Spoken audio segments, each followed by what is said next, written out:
Concentré sur le débat, je vous le dis, je suis là pour choquer. Si tu nous dis que Rudy Garcia, il a le niveau pour entraîner le Napoli, alors Balerdi, il a le niveau pour jouer au Real Madrid. Rodrigo, sa hype, elle a duré 2 matchs la saison dernière. Mbappé, aujourd'hui, il est plus populaire que l'équipe de France et que Didier Deschamps. Mbappé, demain, il monte au créneau. Il dit Deschamps, c'est une pompe. Il faut un changement d'entraîneur. T'es sûr que 48 heures après, Deschamps, il a sauté. Mais je sais pas con Dédé. De Laurenti pense que le mec, il dépense 1 euro, il meurt. Je suis allé me faire la compile de Zabardi. La compile a duré 2 minutes, il n'y avait pas grand chose. C'était souvent les 3 bonnes tacles qui revenaient. Je me suis dit, attends, il y a que ça dans la compile. Guardiola, meilleur coach de l'histoire. C'est même pas le meilleur coach de l'histoire du Barça. Il faut arrêter avec Payet, c'est un grand joueur. Alex Ferguson, c'est juste un Giroud qui a eu beaucoup de moyens. C'est pour ça qu'il a réussi. Pendant des années, on se faisait dérouiller à chaque gros match. Ça fait penser à Rudy Garcia. Le match, il va débuter. Les 11 sur le terrain, ils vont se caguer dessus. On va sortir les pop-corn, on va observer tout ça. On va mourir, on va tous mourir. Moi, j'y crois pas. On va se faire éliminer comme des putes. J'en suis sûr. J'ai déjà tout prévu. Le paquet de mouchoirs. Je veux pas voir ça. Si t'enlèves le championnat anglais, allemand, espagnol, italien, portugais, lituanien, la Ligue 1, c'est le meilleur championnat européen.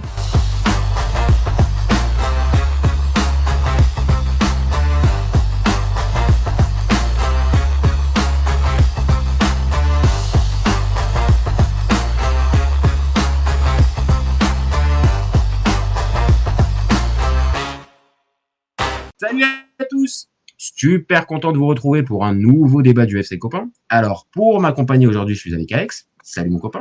Comment ça va? Salut mon Jajaï. Ça va très bien, ça va très bien. Merci beaucoup et ça va encore mieux depuis dimanche soir. Ok, c'est bien. Non mais t'as raison. Envoie ta petite pique dès le départ. T'as raison, c'est de bonne guerre. Franchement, c'est logique. Ouais. Forcément, toi, le supporter de l'Inter, forcément, t'as eu une petite pensée amusée à voir Cagliari s'imposer à San Siro, c'est ça? Ouais, j'ai une petite pensée amusée à voir Cagliari s'imposer à San Siro. Et puis le classement, voir la Juve 6e, le Milan 5e, l'Inter 1er. C'est un millésime exceptionnel. Ok, là t'as eu tout ce que tu voulais. Là, t'as eu tout ce que tu voulais pour cette saison. Là, bon, on est bien. Donc c'est bien. Ça introduit bien le sujet de notre débat, qui est donc qu'est-ce que vaut le doublé de l'Inter? Parce que pour ceux qui seraient passés à côté, l'Inter ça gagne et la Serie A et la Copa face à la Lazio. Donc toi spontanément mon copain, déjà toi en tant que supporter, c'est déjà ça que je voudrais avoir comme réaction. Comment toi tu l'apprécies ce doublé coupe championnat pour l'Inter? Alors moi, de mon côté, je l'apprécie quand même énormément avec la saison qu'on a fait l'année dernière. Il y a beaucoup d'interistes qui essayent de comparer. Ouais, mais est-ce que tu préfères la saison de l'année dernière exceptionnelle et on gagne rien, ou si tu préfères cette saison un peu morose, voilà, enfin, on n'a pas vibré grand-chose et on a un doublé. Et ben, moi personnellement, j'ai tellement souffert l'année dernière que je préfère une année comme celle-là où à la fin tu gagnes, à la fin tu es champion, tu fais un doublé. C'est pas le plus beau des championnats, c'est pas le plus beau, le plus grand des suspens qu'il y a eu. C'est pas on sait très bien que la Serie A de cette année, elle est vraiment à la limite du catastrophique, mais pour moi, c'est une saison complètement réussie et ça fait du bien. Parce que vraiment, l'année dernière, moi qui suis français, perdre contre Paris Saint-Germain au travail, me prendre des réflexions, 5-0, éliminé de la coupe par le Milan, puis se faire prendre le Scudetto par le Naples à l'avant-dernière journée, c'était dur. Enfin, voilà. Ouais. Donc là, ça fait du bien. En fait, ouais, c'est plus ça, c'est plus que l'enchaînement de l'année dernière. Alors, ok, je pense tous être d'accord, même ceux qui sont pas supporters de l'Inter. Forcément, il y a eu des émotions fortes l'année dernière. Il y a eu des vrais moments importants. Alors évidemment, on compte un peu plus peut-être la Ligue des Champions dans ce truc-là, mais n'empêche que l'année dernière, l'Inter a fait vraiment une saison où ouais, t'as des vraies émotions. Mais tu l'as dit très justement, au final, tu remportes rien. Donc là, ce qui prime pour toi, ce que j'entends, c'est de remporter des titres en fait. Là, ce que tu voulais, t'étais un peu chevrier, t'avais besoin de titres là. Voilà, c'est ça. En fait, l'Inter ou le Milan ou la Juve, c'est quand même des énormes clubs, et les énormes clubs, ça vit avec des titres. Ça vit pas avec des parcours européens, ça vit pas avec du beau jeu. Enfin voilà, on n'est pas connu pour ça. On est connu pour gagner des titres et l'Inter l'a très bien fait cette année et j'en suis très content. Et en tant que supporter interiste, voilà, je préfère une saison comme celle-ci que celle de l'année dernière. Et il y a vraiment débat. Hein. Franchement, il y en a beaucoup des interistes qui préfèrent celle de l'année dernière, mais moi personnellement, non, je préfère les titres. Tu préfères les titres. Et alors, si on devait comparer, on va dire, parce que t'es chanceux, mon copain, ces dernières années, l'Inter a été plusieurs fois championne. Est-ce que pour toi, ce titre-là, tu le classes où dans les derniers Scudetto? Est-ce que tu le considères plus haut que celui avec Conte, plus haut que celui avec Simone Inzaghi, ou c'est dans la même veine pour toi et encore une fois, tu t'arrêtes vraiment sur le fait d'avoir remporté le titre et peu importe, tu les acceptes de la même manière ou pour toi, tu arrives à les hiérarchiser un petit peu? Non, moi j'arrive à hiérarchiser. Celui de Conte, c'est plus beau parce que ça faisait 11 ans qu'on n'avait aucun titre. Je crois qu'on avait une coupe en 2011, mais voilà, ça faisait plus de 10 ans qu'on n'avait rien. Donc c'est Conte, il arrive en 2 ans. Enfin, en première année, il fait finale d'Europa League. Après, on gagne le Scudetto. Donc celui-là, c'est reste le top, le numéro 1. Et puis numéro 2, après, c'est celui d'Inzaghi parce que celui d'Inzaghi, on roulait sur la Serie A et c'était une bonne Serie A. Il y avait quand même de la concurrence. Ouais. Je crois que cette année, c'est l'année, enfin en Europe, les clubs ils vont loin. Enfin voilà, c'était une bonne Serie A et puis celui-là, c'est celui de cette année. Voilà, on fait le doublé, mais tout le monde le sait, c'est une Serie A qui est mauvaise. En fait, tout le monde dit, alors je suis pas d'accord parce que tout le monde dit l'Inter ça a été le moins bon, ça a été le meilleur des moins bons, mais je suis pas d'accord parce que l'Inter en Serie A a fait une très bonne saison. Ils ont maîtrisé leur match, ils ont mérité d'être champions. Mais c'est vrai que la concurrence, en fait, c'est les concurrents qui ont fait n'importe quoi, qui ont battu. C'est peut-être ça en fait qui dévalue un petit peu le Scudetto remporté par l'Inter. C'est en fait l'opposition qui très vite a montré des limites. Alors pour certains, je dis pas que je les entends, tu vois, mais peut-être que pour certains, comme le Napoli, le fameux enchaînement des matchs tous les 3 jours avec Conte et tout ça, peut-être qu'ils ont perdu du temps. Ok, très bien. Bon, la Roma était sur une saison aussi pareille, un peu avec des matchs tous les 3 jours, mais j'ai un peu plus de mal de l'entendre de la part du Milan qui, on l'a dit, n'avait qu'un seul match par semaine et quand tu vois comment ils se sont... Non, ils avaient un effectif de qualité quand même. Bah ouais, il y a un effectif de qualité qui devait normalement, pour moi, faire beaucoup plus le match avec eux. Et il y a encore une dizaine de journées, il y a un écart respectable en fait entre les équipes. Là, on finit, je suis en train de le partager, avec un écart de 11 points et le titre, on sait déjà depuis un bon moment maintenant qu'il allait revenir à l'Inter. Peut-être que ce qui reste aussi, comme tu as dit, c'est le manque de concurrence et encore plus en 2026 plutôt que sur le début de la saison où tu peux encore imaginer 2-3 équipes qui font un peu le match. Après, peut-être que l'autre truc qui ressort, c'est les gros matchs. Moi, je prends mon exemple. C'est mon seul moyen de vibrer cette saison. Bah, les derbies sont remportés par le Milan. Donc, est-ce que c'est peut-être les gros matchs aussi qu'on a un peu en tête où l'Inter ne surdomine pas complètement tous ses adversaires? Peut-être que c'est ça en fait qui reste en tête. Je sais pas. J'essaie de comprendre pourquoi il est autant sous-évalué. Même si on sait, le niveau de la Serie A, on l'a dit, est pas bon cette année. Mais j'essaie de comprendre. Est-ce que c'est ça? C'est les gros matchs où l'Inter... Ouais, bah, les gros matchs, chacun met la définition du gros match.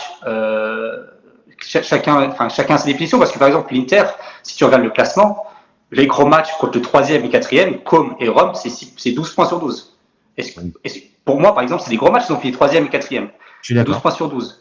D'accord. Le Naples, on fait 1 point, voilà. Donc, Milan, on perd et puis la Juve, on gagne, mais avec l'épisode Bastoni. Donc, pour ceux qui suivent le championnat, c'est une victoire imméritée, scandaleuse. Donc, pour eux, voilà, ils retiennent que ça. Mais si tu regardes le classement, voilà, l'Inter, ils ont fait 6 points contre la Rome, 6 points contre Comme, 6 poins contre l'Atalanta, 6 points contre Bologne, 6 points contre la Lazio.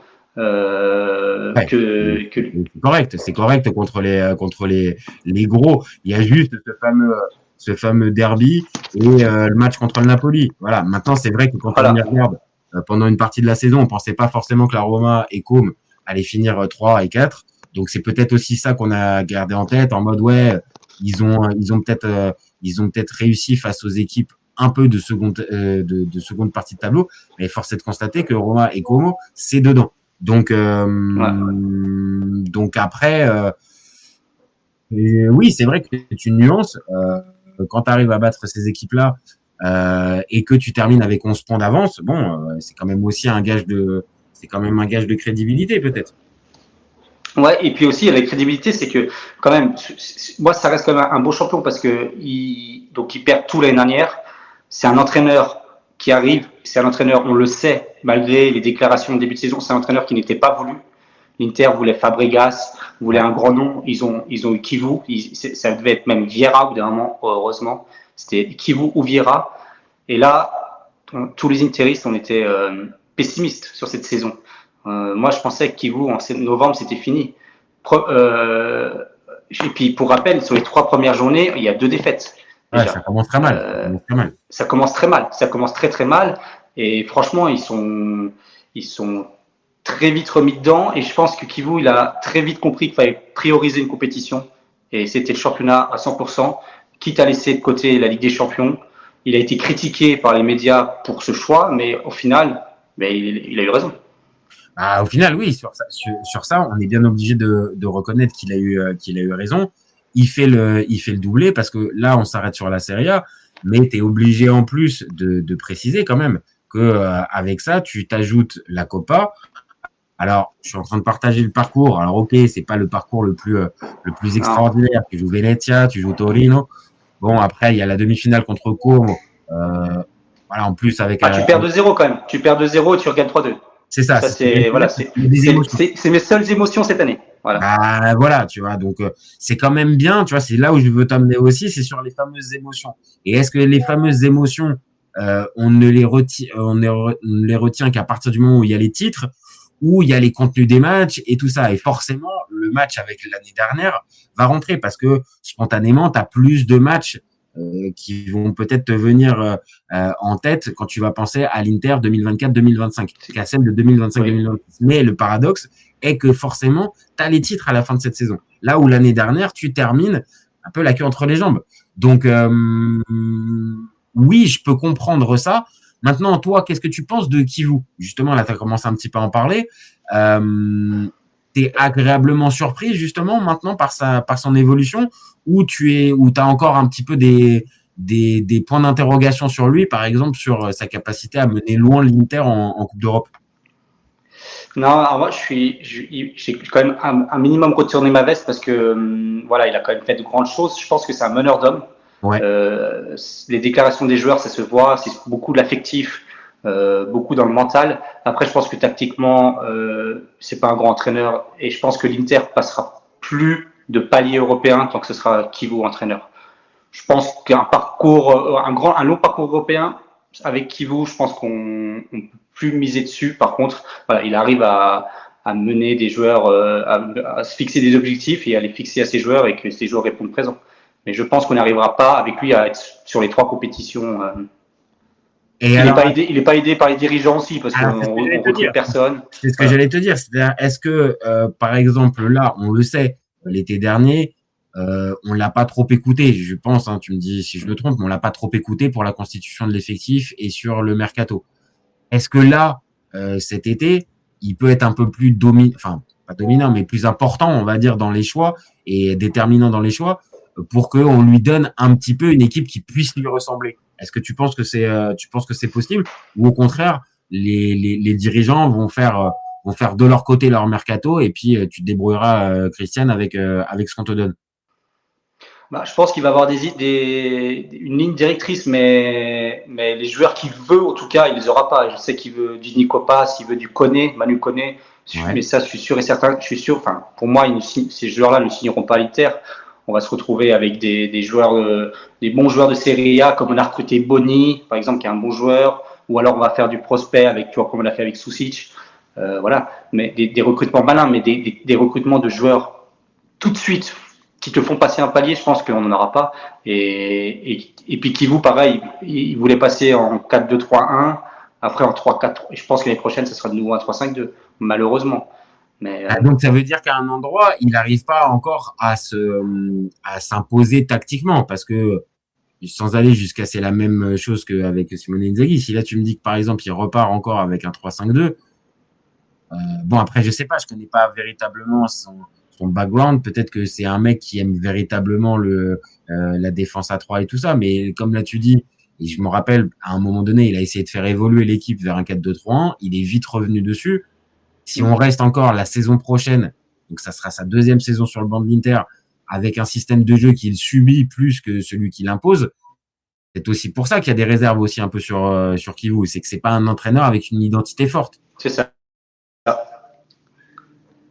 C'est exactement pour ça. Donc, est-ce que pour toi, là, tu as montré... c'est exactement pour ça.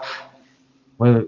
Et en fait, ce que je te disais, c'est que, est-ce que là, les fameuses limites que tu vois pour Kivu peut-être sur le côté international, est-ce qu'il peut pas y avoir aussi l'autre façon de voir, c'est-à-dire est-ce que lui peut pas progresser? Est-ce que là, par exemple, ce qu'il vient de réaliser avec l'Inter cette saison, est-ce que ça peut pas le faire mûrir et progresser?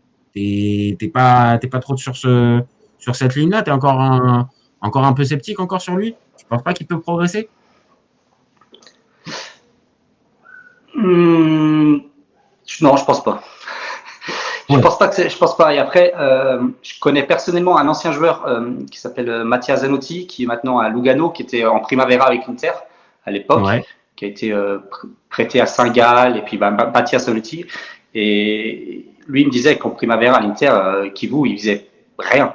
Voilà, il plaçait les joueurs et c'était tout son staff technique qui s'occupait des entraînements, de la tactique. Et là, j'ai l'impression qu'avec la première, c'est un peu la même chose. Kivu, il est vraiment là sur l'aspect mental, sur l'aspect affectif.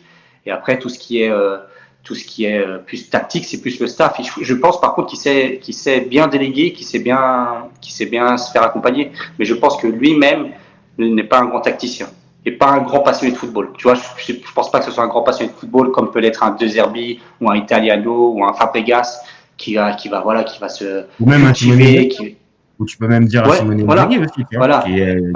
Des mecs qui mangent le foot, qui sont en perpétuelle remise en question. Moi, je pense pas qu'il soit comme ça.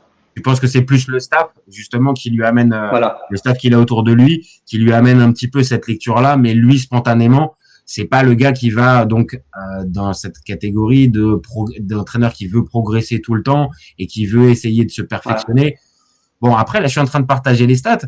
Quand on regarde les stats de cette saison, son équipe, elle tient quand même la route. Alors après, c'est toujours la limite que tu mets entre le pouvoir de l'entraîneur et le poids des joueurs dans les performances.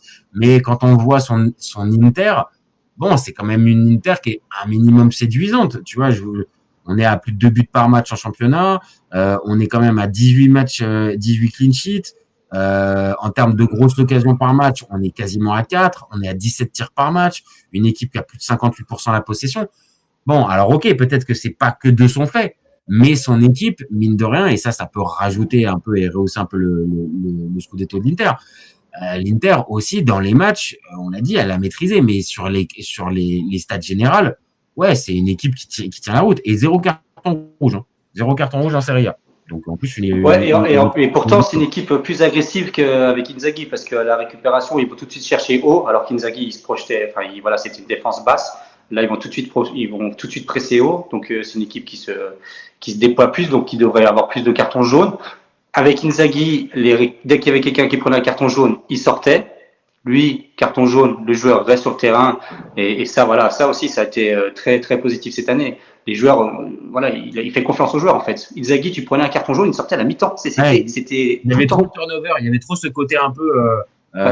changement automatique. Ouais, voilà, c'est ça. Et c'est pour moi peut-être la limite qu'avait un Simone Inzaghi, c'est qu'en plus il en devenait trop prévisible pour l'adversaire en face. Donc tu sais très bien qu'à un moment donné, tu fais sortir un tout petit peu le joueur de son match. Bon, il va voir le truc, 60e minute, le fameux on va faire les 3 changements.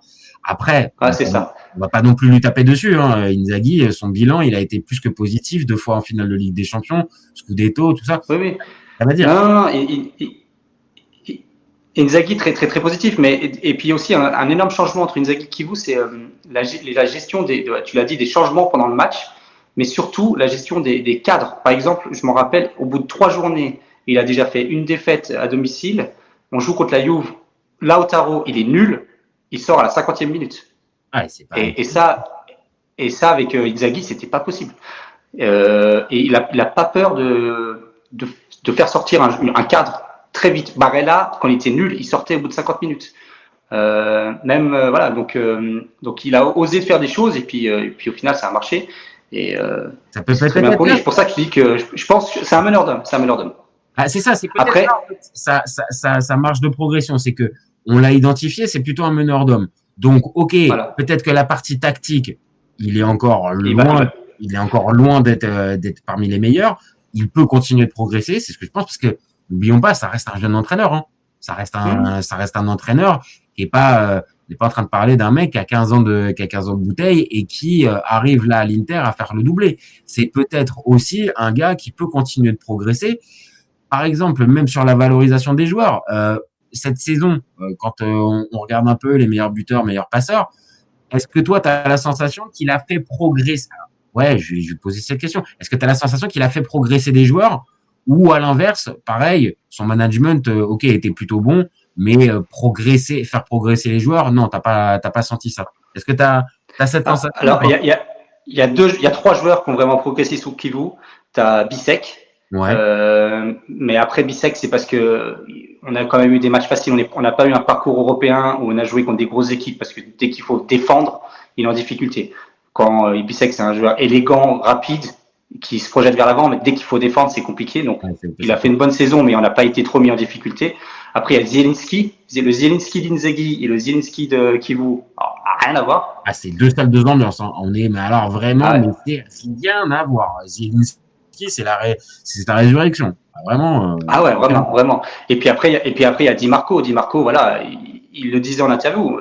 Avec Inzaghi, je jouais bien, mais je sortais à la 60e. C'était Carlos Augusto qui rentrait à la 60e. Et là, il a fini les matchs. Et puis voilà, c'est les 3 joueurs qui ont vraiment progressé individuellement sous Kivu. Après, collectivement, je trouve que les joueurs se trouvent moins bien. Lautaro Thuram, ça a moins bien marché. Barella, Dumfries, ou Mkhitaryan, Di Marco sur le côté gauche, ça a moins bien marché. Mais individuellement, il y a 3 joueurs qui s'en sortent grandis de l'expérience avec Kivu. Ouais. Bah, c'est ça. Et est-ce qu'après, pareil, alors Boni, faut attendre encore un petit peu, mais si je me trompe pas, Boni, il était à Parme la saison précédente, il était avec Kivu. C'est Kivu qui ramène les 2 attaquants parce que Boni il le ramène de Parme parce qu'il l'a eu. Et Esposito qui était prêté, tu mets un autre entraîneur que Kivu, il le renvoie en prêt. Ouais, et lui, il a fait confiance aux jeunes parce qu'il a entraîné. Voilà. Donc pour ça aussi, il a été très bon. Il ose faire jouer des jeunes. Enfin voilà. Je pense qu'il sait gérer un effectif et il sait gérer ses matchs. Après, gérer sur le long terme et faire progresser une équipe, faire passer des paliers une équipe, on verra. Ah oui, maintenant, là, factuellement, tu vas repartir avec lui l'année prochaine. Ça repart. Oui, cette semaine, il a prolongé, ou il va prolonger, c'est fait. Qu'est-ce qu'on pense de la saison d'un Lautaro Martinez qui finit encore meilleur buteur? Bon, après, c'est un peu fou de se dire que c'est meilleur buteur avec 17 buts. Ouais. 17 buts, et je pense, et puis, il a raté 3 mois de compétition, je pense, hein, franchement, sur l'année. Et il est meilleur buteur. Et puis le deuxième, c'est Malen qui a joué que 4 mois. Et qui est arrivé au mercato d'hiver. Donc ça te montre vraiment que cette année de Serie A, elle est vraiment particulière. Et c'est aussi pour ça qu'on pose cette question-là. Maintenant, ouais, dis-moi, toi, ce que tu as pensé de Lautaro de sa saison? T'es plutôt content parce qu'encore une fois, il y a le titre, ou bon, tu restes un peu sur ta faim? Non, je suis content. Après, il a été trop blessé. Il a été trop blessé dans les moments importants. Enfin, février, mars, là, quand tout se jouait, il a été blessé. Et puis, mais sinon, il a fait du bon travail. C'est un capitaine exemplaire. Franchement, c'est un capitaine. On a la chance, nous, l'Inter, franchement, d'avoir un capitaine exemplaire depuis des années. Capitaine de notre équipe. Quand je vois le capitaine du Milan, quand je vois le capitaine de l'Aïou, nous, on a Lautaro, quoi. Et ça bouge pas. Et c'est comme ça. Et on a un peu une icône, enfin une bandière, tu vois, c'est ce que les autres clubs n'ont pas. Ah oui, c'est ça, c'est que là où tout un tas de clubs, on va dire, l'Inter aussi peut avoir du turnover dans l'effectif et tout ça, mais n'empêche que tu as des gars c'est une réalité, qui sont là maintenant depuis plusieurs saisons, qui sont vraiment estampillés Inter. Et Lautaro en fait partie clairement majeur. Et derrière, il y a des titres. Là, c'est quoi? C'est son troisième Scudetto. Troisième Scudetto pour Lautaro. Il y a des titres de meilleur buteur, il y a des finales de Ligue des Champions. Bon, oui, il a vraiment marqué, mais cette saison, pareil. Moi, après, comme tu viens de dire, il a manqué 3 mois, donc tu peux pas en attendre beaucoup plus. Thuram, on en pense quoi de sa saison et de ses 13 buts en Serie A? Bon. Thuram a fait une très très très bonne fin de saison quand Lautaro s'est blessé. Justement, il a vraiment pris le relais sur les 7-8 derniers matchs. Mais sinon, il a eu un gros trou d'air de janvier à mars. Mais ça, c'est Thuram. Thuram, il n'arrive pas à faire une saison où il est tout le temps bon. Il va être très bon au début. Souvent, il surperforme en août, septembre, octobre. Et après, à mars, il fait des matchs moyens. Puis après, il revient en forme. Sur une année, c'est jamais linéaire, quoi. Oh, je suis en train de te perdre, mon copain. Je ne t'entends plus. Tu m'entends là? Je ne t'entends plus. Allô? Mon copain, alors attends. J'ai l'impression qu'on t'a perdu. Je te vois toujours, mais on ne t'entend plus. C'est bon. J'ai l'impression que ça allait. Tu m'entends pas là? Bon, je vais. De toute façon, on arrive à la fin de notre débat. Je vais quand même te poser une question pour moi qui reste quand même importante. Cette fameuse Copa. Pareil, tu la classerais où dans l'échelle de cette saison? C'est un petit plus qui est pas négligeable, ou au contraire tu y accordes une vraie importance et pour toi ça crédibilise encore plus cette fameuse belle saison de l'Inter sur la scène nationale? Ouais, alors moi j'y accorde de l'importance parce que d'ailleurs on avait fait un podcast tous les deux, dès que l'Inter s'est fait éliminer de la Ligue des Champions, j'avais dit si on se fait éliminer de la Ligue des Champions, c'est doublé minimum. C'est vrai, voilà. C'est vrai, t'as raison. T'as raison. Je me rappelle très très bien de ce débat, t'as raison, et tu l'avais dit si ça sortait, t'as raison.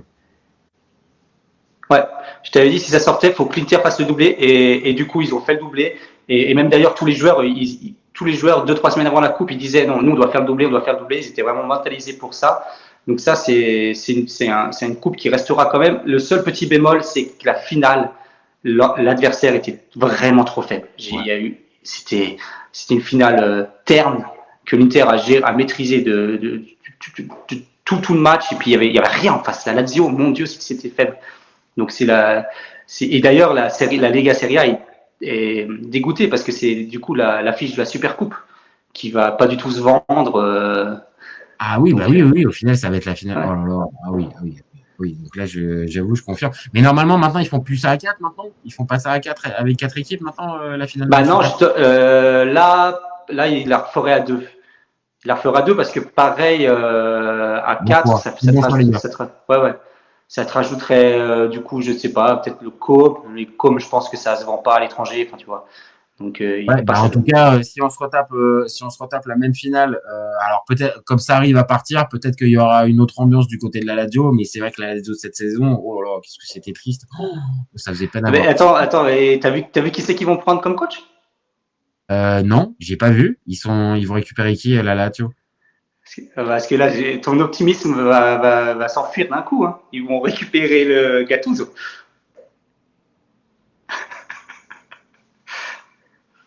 Voilà. De la Lazio, courage. Vraiment courage. Voilà. Vraiment du et après, le football italien pense que ça va aller. Hein. C'est ça qui est fou. Toute dernière question, et après on arrête notre débat. Au final, est-ce que ce doublé, ça va lui faire vraiment du bien à Bastoni après la saison qu'il a passée, ou tu penses que malgré le doublé, entre les polémiques liées à sa simulation et surtout sa prestation catastrophique au match contre la Bosnie, est-ce que tu penses que ça va le sauver un peu, ou non, le mal est encore profond chez Bastoni?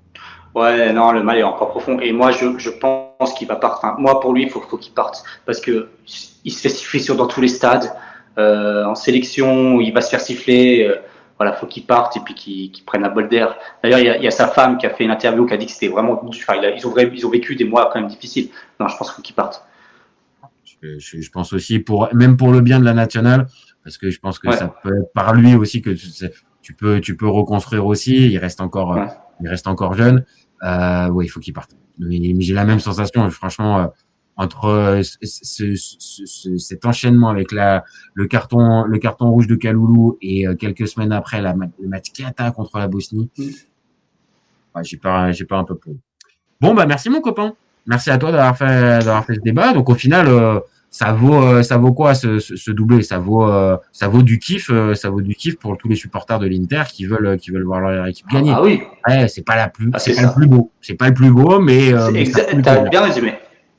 T'as bien résumé. Et d'ailleurs, à la parade des Interistes, ils étaient 400 000. Il y a 2 ans, ils étaient 1 million. Donc voilà. Ok. Comme quoi, les supporters de l'Inter ont quand même du goût. Ils savent quand il faut se déplacer, ils savent quand ça vaut le coup. C'est des connaisseurs de foot. Bon, merci à toi d'avoir participé. Merci à tous de nous avoir suivis. N'hésitez pas à commenter, liker, partager et de nous donner votre avis en commentaire. Le live sera disponible dans quelques minutes en replay. Disponible aussi en podcast sur toutes les plateformes, type Podcast Addict, Spotify, Deezer, toutes les autres. Et puis, comme d'habitude, vous gardez en tête, quoi, ces copains, on est ouvert toute l'année. Ciao les copains. Ciao.